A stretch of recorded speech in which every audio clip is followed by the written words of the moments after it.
If you want your dog to learn how to relax, it's best to ignore them. Now, don't pretend to ignore them like I'm doing here. He's not stupid. He knows I'm not ignoring and that he still has room to negotiate with me. Now, if I give him eye contact, now I'm having conversation.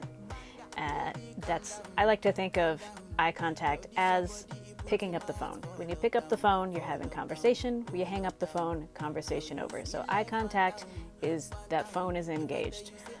You can see that being still is not the same as being relaxed. He's staying in one place, but his eyes are moving around a lot, his nose is moving a lot, he's paying attention to sounds and things. But eventually, with that ignoring, he will relax, he'll take a nice deep breath, and he'll put his head down, and that's how we teach over time to get a dog to learn how to chill. So eye contact is great if you want to give direction. No contact with the eyes